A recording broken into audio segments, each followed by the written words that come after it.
Studies है, बात है वर्ष 2002 की और उससे पहले 1999 की। X DGP of Bihar mister Abhyankar, जिनका पुलिस प्रशासन में काम था और साथ ही साथ जो है वो सोचते थे कि मैं और बच्चों की मदद, क्योंकि वो फिजिक्स पढ़ाते थे या फिजिक्स से बहुत इंटरेस्टेड थे, तो इसलिए उन्होंने अपने आसपास के गिर्द 2-4-10 बच्चों को इकट्ठा किया और ऐसे फिजिक्स पढ़ाना शुरू किया। समाउ उन्हें रियलाइज हुआ कि फिजिक्स ही एक ऐसा सब्जेक्ट नहीं है जिसकी बेसिस पे उन्हें आईआईटी की तैयारी कराई जा सकती है, तो मैथ्स और केमिस्ट्री के लिए भी उन्होंने कुछ फैकल्टी अपने साथ जोड़े हैं।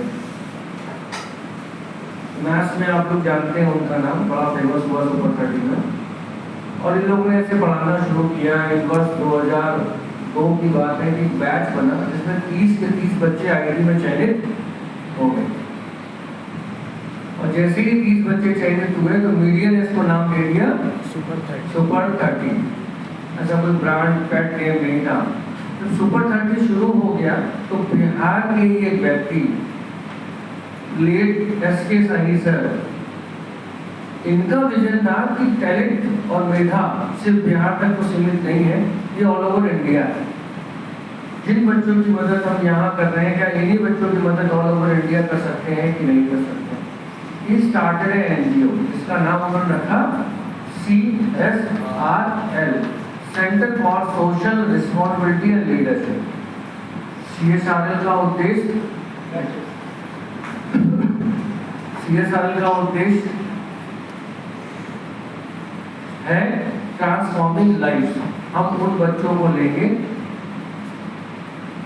जो कि मेधावी होंगे, ऐसे परिवार से होंगे जिनके माँ बाप उनके आईआईटी जेईई के सपने को पूरा करने में सक्षम नहीं है, या सक्षम है परंतु उसके लिए उन्हें अपने व्यापार के साथ कॉम्प्रोमाइज करना पड़ रहा है, अपनी जमीन बेचनी पड़ रही है।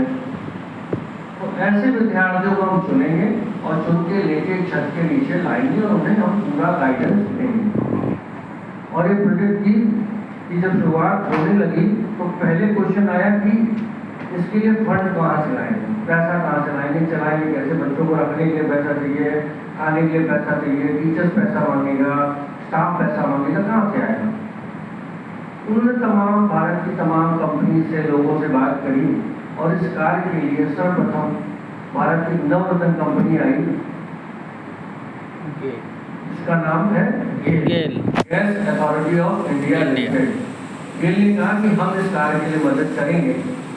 और क्यों मदद करेंगे, क्योंकि भारत सरकार का एक नियम है कि हर एक कंपनी को अपनी टोटल आय से कुछ 2% पैसा निकाल के समाज कल्याण में देना है, जिसको बोलते हैं CSR के तहत वो पैसा उन्हें देना।